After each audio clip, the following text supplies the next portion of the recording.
बोलिए सर्व श्री आशुतोष जी महाराज जी की जय, सच्चे दरबार की जय।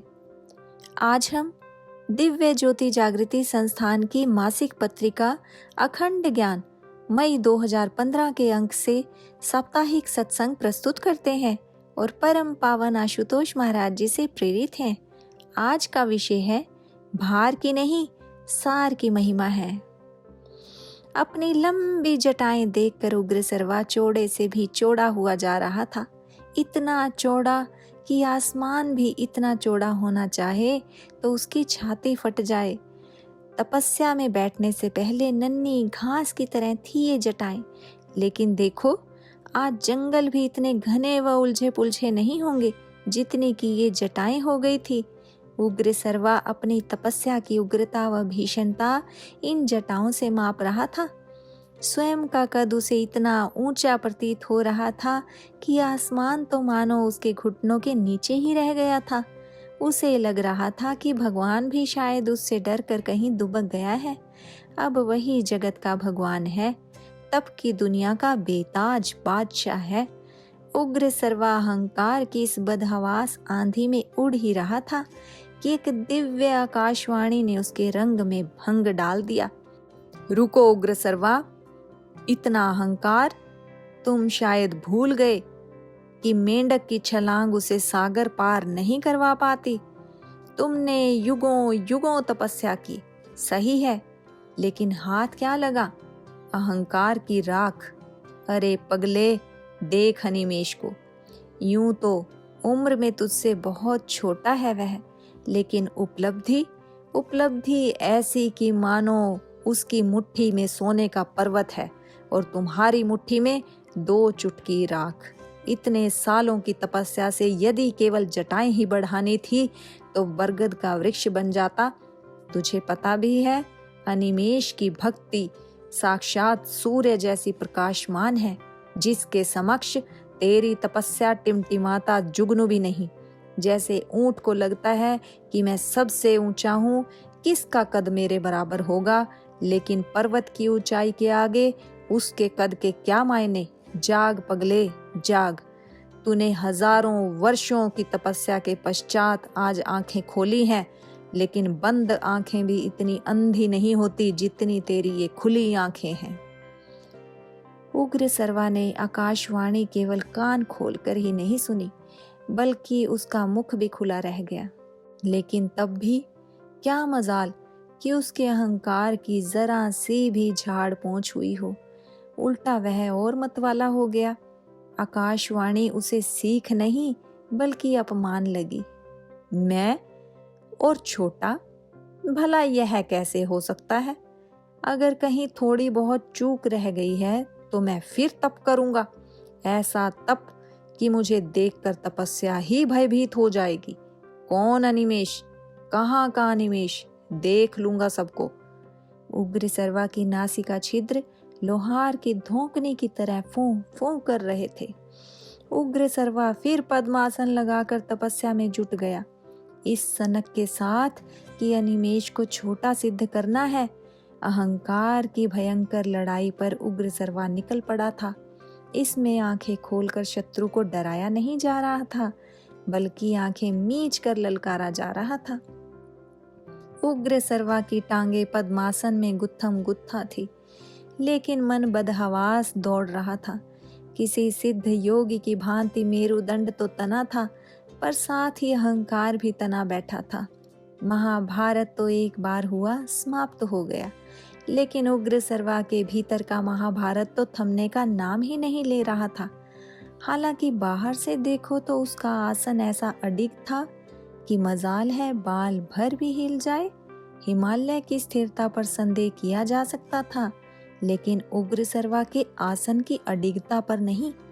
इसी अडिगता ने चिड़ियों के एक जोड़े को भरमा दिया। उनको पता ही नहीं चला कि उलझी सी घनी सी ये लताएं नहीं, बल्कि उग्र सर्वा की जटाएं हैं। इसलिए चिड़ियों ने वहीं अपना घोंसला बना लिया। घोंसला तो होता ही बसने के लिए है। जल्द ही चिड़ियों के घोंसले में 2 नन्हे मेहमान भी ची ची करने लगे, पर इस पूरे क्रम में उग्र सर्वा टस से मस ना हुआ। स्थिर बैठा रहा, बिल्कुल जड़वत। फिर जब बीतते समय के साथ चिड़िया के बच्चे बड़े हो गए तो वे सब घोंसला छोड़कर उड़ गए। उधर उग्र सर्वा की बर्फ सी जमी पलकों ने भी अंगड़ाई ली, होंठों की बासी सी कलियां हरकत करने लगी। लेकिन यह क्या, उग्र सर्वा जरा सा हिला तो चिड़िया के कुछ पंख उसकी गोद में आ गिरे। जटाओं में हाथ लगाया तो वहां तो पूरा का पूरा घोंसला था। उग्र सर्वा की वृत्ति के अनुसार यह देखकर उसे उग्रता में जल भुन जाना चाहिए था। तुच्छ पक्षियों की इतनी हिम्मत कि मेरी जटाओं का निरादर करे। लेकिन गजब घटा, उग्र सर्वा तो उल्टा प्रसन्न हो गया। वाह, क्या तप किया मैंने, तन को क्या खूब साधा। चिड़िया मेरी जटाओं में बसती रही और तमाम कलोल होते रहे, लेकिन मैं स्थिर रहा। मैं तो जग पालक बन गया। अब कौन अनिमेष, कहाँ का अनिमेष, देखता हूँ उसका तप बल मेरे समक्ष कैसे ठहरता है। अरे अब तो आसमान की भी गिग्गी बन गई। कहाँ हो आकाशवाणी जी, क्या तुम्हारा कंठ गूंगा हो गया अब? पहले तो खूब चिल्लम चिल्ली मचाई थी, अब क्यों नहीं मेरी गुणगाथा गाती। खैर, मुझे किसी के प्रमाण की क्या आवश्यकता। हा हा हा, मैं महासिद्ध योगी साबित हो गया। लेकिन तभी आसमान की विशाल छाती चीरते हुए फिर आकाशवाणी हुई। हे महातपस्वी उग्र सर्वा, तेरे तप हट का तुझे क्या फल मिला? अपनी पूरी जिंदगी लगा दी तूने, पर बना क्या पाया? कूड़े का पर्वत। और दंभ करता है कि वह अनिमेष नाम का हीरा मेरे सामने क्या औकात रखता है। बात भार से नहीं बनती उग्र सर्वा, सार से बनती है। जटाएं बनी तो शिव कृपा से, लेकिन उन्हीं के कारण तू अहं से फुंकारने लगा तो यही जटाएं काली घटाएं बन गई। सोच, अनिमेष के पास ऐसा क्या है कि हम देवता गण भी उसका पक्ष ले रहे हैं। उसके पास पूर्ण गुरु का दिया हुआ ज्ञान है, उसकी साधना में गुरु कृपा का बल है। इसी कारण वह बूंद को छूता है तो सागर उसमें सिमट जाते हैं। हवा में हाथ घुमा दे तो कई चांद सितारे मुट्ठी में भर जाते हैं। अरे मूर्ख, तुझे क्या लगता है तपस्या सबसे बड़ा बनने की प्रक्रिया है? नहीं उग्र सर्वा, भक्ति, साधना, तप तो स्वयं को खोने मिटाने का मार्ग है। और तू है कि भारी से भी भारी बन बैठा है।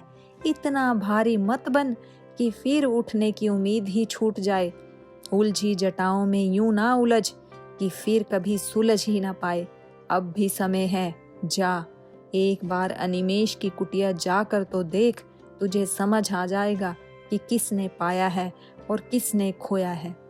आकाशवाणी फिर कहीं बादलों में जाकर गुम हो गई। लेकिन इधर उग्र सर्वा की तो चूलें हिल गई। देवतागण अभी भी अनिमेष को ही फूल चढ़ाए जा रहे हैं और गुरु की इतनी महत्ता कि वह बालक मुझसे भी श्रेष्ठ हो गया। आखिर गुरु ने अपने चेले को ऐसा क्या ज्ञान दे दिया कि उसका महिमा गान आकाशवाणी करने लगी। कैसे मान लूं? मेरे गले नहीं उतर रही है आकाशवाणी, फंस गई है कांटा बनकर। लेकिन मैं जाऊंगा अनिमेष की कुटिया में, उसे और सबको उसकी हैसियत दिखाने। बिना आमने सामने हुए कैसे समझ आएगी किसी को कि मैं महाश्रेष्ठ हूं? तो फिर ऐसे ही सही। उग्र सर्वा ने अपनी जटाएं समेटी और चल पड़ा बनारस की ओर, एक युद्ध के लिए। किसी ने सच ही कहा है, जिसे मैं की हवा लगी उसे ना फिर दुआ लगी ना दवा लगी। उग्र सर्वा अपनी तपस्या के अहंकार के साथ वाराणसी की पावन धरती पर कदम रख चुका था। इस कदर ठोस बनकर कि गुरु नाम की महक तक उससे टकराकर वापस लौट जाए, उस पर प्रभाव ना डाल सके। लेकिन उसे क्या पता था कि मोम कितना भी ठोस आकार धारण कर ले, पर गर्माहट के पास आते ही वह पिघलने को विवश है। और ऐसे ही गर्माहट की तरफ उग्र सर्वा के कदम बढ़ रहे थे। उग्र सर्वा गुरुदेव की दिव्य लीलाओं से सर्वदा अनजान था। उसे नहीं पता था कि वह शिकार करने नहीं, शिकार होने जा रहा है। बंधन में बांधने नहीं, स्वयं बंधक होने जा रहा है। आइए उग्र सर्वा जी, मैं अनिमेष आपका हार्दिक अभिनंदन करता हूँ। आपका स्वागत है। अरे ये है क्या? अभी तो इसकी मूंछ भी नहीं निकली है। क्या सच में यही अनिमेष है? छोटा होगा मैंने माना था, लेकिन इतना छोटा होगा विश्वास ही नहीं हो रहा। खोदा पहाड़, निकली चूहिया, और देखो तो कैसे पहले ही हमारे सत्कार में खड़ा हो गया। खामखा देवता भी भ्रमित थे कि अनिमेष कोई बहुत बड़ा योगी है। उग्र सर्वा यह सब सोच ही रहा था कि अनिमेष ने उनको कलाई से पकड़ लिया और इतने अधिकार से कुटिया की तरफ ले जाने लगा कि उग्र सर्वा के दिल में एक साथ जैसे हजारों घंटियां बज उठी। इस खींच के अंदर कितनी मिठास है रे! और देखो तो कैसे मुझे ले जा रहा है, जैसे अपनों से भी अपना हो, नीरा गंगा सा पावन। क्या यह मेरा प्रतिद्वंदी हो सकता है? मैं उग्र सर्वा हूँ और उग्रता ही मेरी पहचान है, पर मैं इस बालक के प्रति प्रेम भाव में क्यों भरता जा रहा हूँ? बुद्धि कहती है कि अभी इसको द्वंद के लिए ललकार दूं, लेकिन मेरा दिल इसके स्नेह का लालची क्यों बनता जा रहा है और यह मेरी कलाई छोड़ क्यों नहीं रहा? पर मैं अपनी कलाई छुड़वा भी तो नहीं रहा। लगता है मेरी कलाई पकड़कर यह मुझे कहीं आगे ले जाना चाहता है। तभी बालक अनिमेष के मुख से गंभीर वाक्य निकला, नहीं उग्र सर्वा जी, आपकी कलाई पकड़कर आपको आगे तो गुरुदेव ही लेकर जाएंगे, मैं तो बस उन तक आपको ले जा रहा हूँ। इतना सुना तो उग्र सर्वा को जैसे करंट का जोर से झटका लगा। अरे तू कौन है रे बालक, जो मेरे मन पर नियंत्रण भी कर रहा है और उसे पढ़ भी रहा है?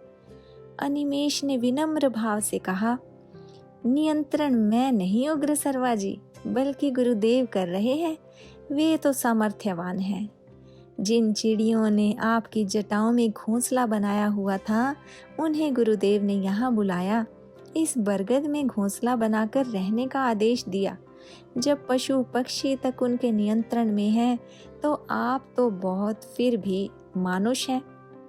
उग्र सर्वा भीतर तक कांप गया। इस बालक को कैसे पता कि मेरी जटाओं में चिड़ियों का वास था, जबकि उस वन में इस घटना का और कोई साक्षी ही नहीं था? उग्र सर्वा जी, आप क्या, कोई भी कहीं भी हो, गुरुदेव सदा सबके साक्षी हैं, उनसे क्या छिपा है? जब हम ध्यान साधना में बैठते हैं तो गुरुदेव दिव्य अनुभूतियों के माध्यम से मार्गदर्शन करते हैं। जो हमसे संबंधी विषय होते हैं उनकी पूरी जानकारी प्रदान करते हैं। हमें कब क्या करना है वे पल पल बताते हैं। हम तो बस उनको समर्पित हैं। श्रद्धा विश्वास की लौ जलाकर गुरु आज्ञा में चलते हैं। वे साधारण से भी साधारण प्राणी को भी ब्रह्म ज्ञान देकर अपनी दिव्य कृपा से नवाज दिया करते हैं। आपका अहो भाग्य कि आज उन्होंने आपको चुना है। आपका स्वागत है। उग्र सर्वा की उलझी जटाएं मानो सुलझ गई। अहंग का पर्वत चूर चूर हो राई हो गया। कौन बड़ा कौन छोटा, यह प्रश्न ही कहाँ रहा अब तो गुरुदेव के पावन घोंसले में मैं भी ची ची कर पाऊं, यही याचना है, यही प्रार्थना है, यही प्रार्थना है। इस तरह के और अधिक लेख पढ़ने के लिए हमारी मासिक पत्रिका अखंड ज्ञान 3 भाषाओं हिंदी, अंग्रेजी और पंजाबी में उपलब्ध है। आप विवरण में उल्लिखित लिंक पर क्लिक करके पत्रिका की सदस्यता ले सकते हैं। धन्यवाद।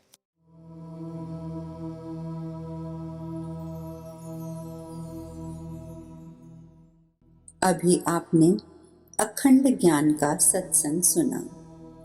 सर्वप्रथम मैं इसके लिए आभार प्रकट करती हूँ और आपसे प्रार्थना करती हूँ कि आप सब विश्रामदायक स्थिति में बैठ जाएं। अपने नेत्रों को बंद कर लें। अपना ध्यान सांसों पर केंद्रित करें। एक लंबी गहरी सांस पेट तक भरें। कुछ क्षण रोकें और अब पेट को अंदर खींचते हुए सांस को बाहर छोड़ दें। इस प्रकार इन आती जाती सांसों के द्वारा आप शांति के महत्वपूर्ण क्षणों का पूर्ण आनंद लें और इसके साथ साथ विचार करें कि अखंड ज्ञान से आपने आज जो सत्संग सुना है उसकी शिक्षा को आप किस प्रकार अपने जीवन में उतार सकते हैं।